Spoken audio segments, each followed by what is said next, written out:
మాదక ద్రవ్య వ్యతిరేక దినోత్సవం జూన్ 26 చేసుకుంటున్నాము. ఇది ఫస్ట్ 1989లో ఐక్యరాజ్యసమితి నుండి ఈ ఫస్ట్ మొదటిసారిగా ఈ మాదక ద్రవ్య వినియోగ వ్యతిరేక దినోత్సవం అంటే మాదక ద్రవ్యాల దుర్వినియోగం అలాగే మాదక ద్రవ్యాల అక్రమ రవాణాను నిరోధించే విధంగా దీన్ని వాళ్ళు తయారు చేశారు.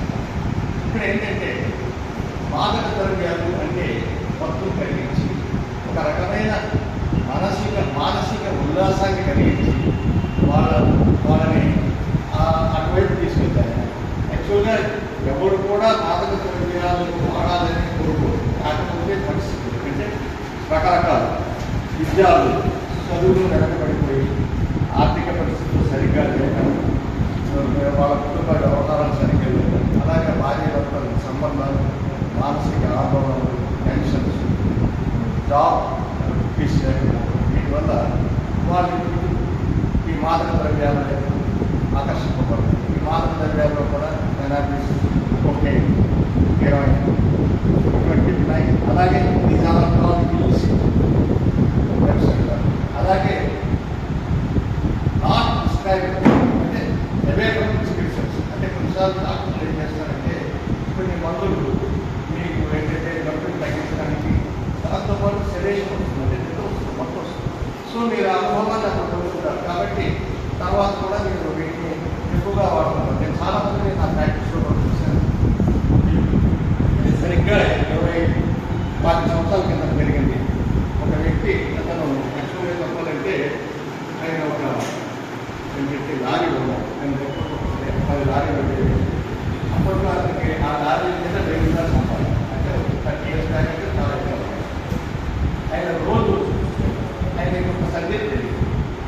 అప్పుడు ఆయనకి 14 అనే ఇంజక్షన్ ఇచ్చారు. అది కంటిన్యూస్గా ఇవ్వాల్సి వచ్చింది. ఇచ్చారు. దాంతో ఆయనకి ఒక రకమైన మత్తు కలిగింది, ఏదో కలిగింది. తర్వాత అతని సైకలాజికల్ ఫీలింగ్ ఏంటంటే ఈజ్ నాట్ ఎనీ అంటే జ్వరానికి కాదు, అది తీసుకోకపోతే నాకు జ్వరం వచ్చేస్తుంది. దాంతో ఏంటంటే రోజుకి 4 సార్లు 4 ఇంజక్షన్లు ఒకేసారి అవన్నీ కలిపి తీసి ఇవ్వాలి. ఒక ఇంజక్షన్ తీసి గడువు పడుతుంటారు. అటువంటి 4 ఉదయం మధ్యాహ్నం 3 times తీసుకున్నాను. సరే నా దగ్గరకు ఒక రోజు వచ్చింది. దేనిగా తీసుకున్నారు ఇంజక్షన్. ఆయన చర్మం ఎట్లయితే కలిగింది, గజ చర్మం, ఏడు చర్మం, నీళ్ళు ఉగిపోతుంది, ఇవ్వలేదు ఇంజక్షన్.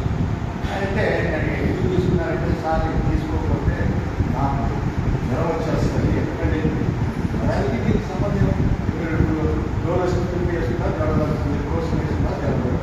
ఈ ఇంజక్షన్కి జ్వరం తగ్గడానికి నాకు చాలా విచిత్రంగా అనిపిస్తుంది. సరే దీనికి సైకలాజికల్ మెంటల్ ఉంది అని చెప్పేసి నేను ఏం చేశాను, లోపల ఆయన చేసి ఓన్లీ ఇష్యూ వాటించాను. నా దగ్గరికి వచ్చిన 3 రోజులు అదే ఇచ్చాను. కాబట్టి ఇక్కడ ఏంటంటే చిన్న టెక్నిక్ ఏంటంటే వాళ్ళ ఫ్యామిలీ డాక్టర్లు దాన్ని అలా ఇచ్చేయాలి. 30 రోజులు చేసిన తర్వాత ఏమన్నా మీకు ఇంజక్షన్ ఇవ్వలేదు, నేను ఓన్లీ ఇష్యూ వాటర్ ఇచ్చానని చెప్తే ఈ విల్కి satisfied and will get confirmation అన్నమాట. కాన్ఫిడెన్స్ వస్తుంది. అలాగే ఈ మాదక ద్రవ్యాలు వాడే వాళ్ళకి ఏమవుతుందంటే దీంట్లో ఉండే టాక్సిక్ ఆల్కలాయిడ్స్ ఏవైతే ఉన్నాయో నేను చెప్పినప్పుడు క్యానబిస్, హీరోయిన్, రెండింటిలో ఉండే ఈ టాక్సిక్ ఆల్కలాయిడ్స్ ఏం చేస్తారంటే మెదడులో డోపామిన్ రిలీజ్ చేస్తారు. డోపామిన్ అనేది ఆనందాన్ని, హర్షాన్ని, రేఖాన్ని కలిగించే ఒక హార్మోన్. సో అది వాళ్ళకి ఎక్కడికో తీసుకెళ్ళిపోతారు అన్నమాట. దాంతో వాడు ఏం చేస్తారంటే దాన్ని అలవాటు ఈ ద్వీపంలో నేను చూసిన ఏంటంటే ముక్కు ద్వారా తీసుకుంటారు. స్లాప్ అంటారు. అదేంటంటే ముక్కు ద్వారా తెలుస్తారు. వాడికి మొత్తం వస్తుంది. అలాగే కొకైన్ ఉంటుంది, అది బకల్ క్యావిటీ లేకపోతే గమ్స్కి చేస్తారు. అది కొంత టైం పడుతుంది. సిగరెట్స్లో పెట్టేసి తాగుతారు. దానివల్ల ఏంటంటే వాడికి వితిన్ 5 minutes లోపల అదొక ఆనందం కలిగి ఒక 30 minutes మన 30 minutes ఒక గంట మన తయారవుతుంది.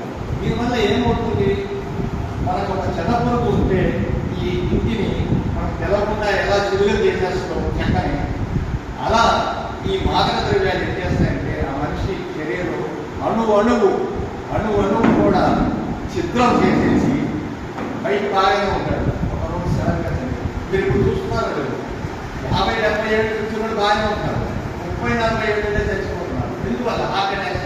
నేనే యాక్సిడెంట్ లేదు, ఏంటి హార్ట్ అటాక్స్? 30 years, 25 years ఎందుకు ఇలా లేదు? కారణం ఈ మానవ.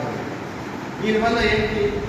దీనికి కూడా ఏంటంటే ఇప్పుడు ఒక స్టూడెంట్స్ ఉన్నారు, వాళ్ళు ఏం చేస్తారంటే పేరెంట్స్కి చెప్పేసి నేను పొద్దున్నే ట్యూషన్కి వెళ్తున్నాను, బ్యాగ్ వేసుకుని వాళ్ళు ఏం చేస్తారు, మా ఇంటి దగ్గర ఒక బారు, ఆ బారు వెంట సందులో ఈ పిల్లలు వచ్చి ఏం చేస్తారు, ఒకటి బ్యాగ్ వేసుకుంటూ దూరంగా ఉంటాడు, అంటే వాళ్ళకి ఇంకా అలవాటు అవ్వాలి. వీడేమో ఇక్కడ స్మోక్ చేస్తారు, అంత దూరం నేను ప్రతిరోజు పరిస్థితి ఏం చేయాలి, మనం ఎలా చేస్తే మనకు తెలియబడ్డారు మనం ఏం చేయాలి. అయితే ఇది ఎందుకని వాడు ఏం చేస్తున్నాడు, వీడికి కూడా చిన్నగా దాంట్లో రావు, వీడు కూడా అంటాడు అదే ఎవరిలా ఇది రావడం వల్ల మనకి ఎంత జోష్ వస్తుంది, ఎంత నాలెడ్జ్ పెరుగుతాడు, వాడు అలవాటు పడతాడు. ఇద్దరు అలవాటు పెట్టుకోవడం ఏమవుతుందంటే ఇంట్లో కూడా వాళ్ళకి ఆ పుస్తకాలు కొనాలి, ఈ పుస్తకాలు కొనాలని డబ్బులు తీసుకుంటారు. పేరెంట్స్కి వాళ్ళకి బిజీ, వైఫ్ జాబ్కి వెళ్తుంది, హస్బెండ్ జాబ్కి వెళ్తారు, వాళ్ళ ఇంట్లో పిల్లల గురించి ఒక గంట కూడా పట్టించుకునే అవకాశం లేదు, అలా చెప్పుకుంటూ వస్తారు. దానివల్ల వాళ్ళ పిల్లలు రేపు చేతికి రాదు, వాళ్ళు ఎదురు వాళ్ళు పోషించాల్సిన పరిస్థితి వస్తుంది. కాబట్టి ఏంటంటే మనం గమనించండి, నిజంగానే కరెక్ట్గా స్కూల్కి వెళ్తున్నాడా వస్తున్నాడా, దానికి కూడా కొంచెం చిట్కాలు ఉన్నాయి. పిల్లవాడు క్లాసులు ఎక్కొట్టి ఇలా వెళ్తున్నాడా, ఎప్పుడు ఇంటికి రాగానే వాడి కళ్యాణం ఎలాగా ఉన్నాయా, లేకపోతే వాడు బ్యాగ్ వెళ్తున్నాయి, దాంట్లో కెనాబిస్ ఉన్నాయి, గంజాయి ఉంటాయి, ఆకులు ఉన్నాయి, ఆకులు ఎవరు ఉన్నాయా, వ్యాపారం ఉన్నాయా, ఇవన్నీ ఎందుకు చూసుకోవాలి. వాడు వచ్చినా కూడా ఈ కళ్ళలో కళ్ళు పెట్టి చూడదు, ఎంతసేపు టాయిలెట్ వెళ్తాం, బాత్రూమ్కి వెళ్తాం, కళ్ళు నోరు కట్టుకోవడం, పని చేసుకోవడం, మిమ్మల్ని అవాయిడ్ చేస్తుంటారు.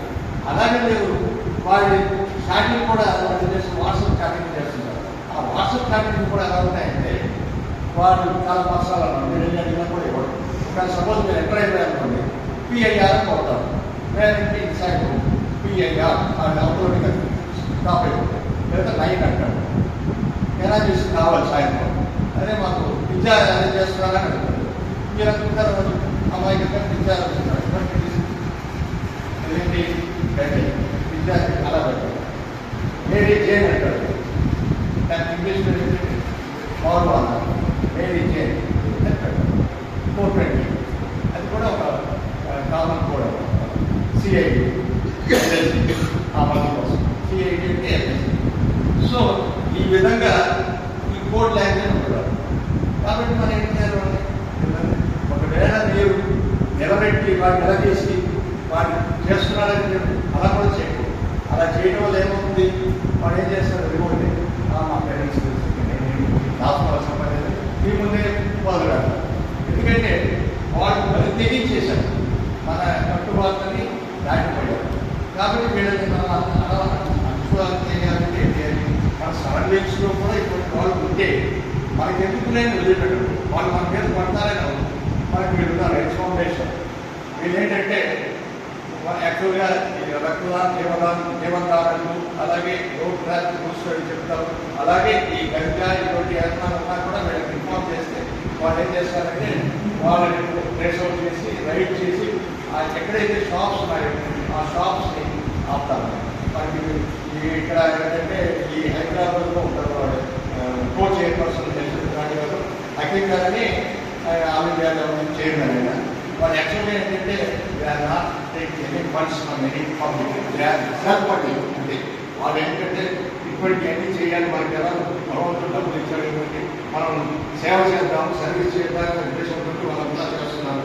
కాబట్టి మనం యూటిలైజ్ చేస్తున్నాం. మీ దగ్గర 2 రోజుల ఈ రోడ్లు మీరంతా ఏం చేస్తారంటే హెల్మెట్ వాడడం అంటే ఇప్పుడు కూడా నేను చూశాను ఏంటంటే మనం హెల్మెట్ అనేది పోలీసు వారి ఫైనాన్స్ తగ్గించుకోవడానికి అనుకుంటున్నాను. కానీ తెలిసిన హెల్మెట్ అనేది హెడ్ని కాపాడుతుంది. హెడ్ అంటే హెడ్ కాదు, దాంట్లో బ్రెయిన్ ఉంటుంది. Head of the our organs, brain is head of the organs. బ్రెయిన్కి దెబ్బ తగిలితే మీరు కోటేశ్వరుడు కాదు, కోట్ల కలిపి అయినా కూడా రికవరీ మాత్రం రాదు, పూర్తిగా రికవరీ రాదు. దెర్ ఈజ్ ఎ వెబ్సైట్, అది మీరు బ్రెయిన్లో ఒక పార్ట్ దెబ్బతింటే ఆ పార్ట్ రాదు, ఆ part opposite side of the body వెళ్ళి తీసుకోవాలి. డిమాలిష్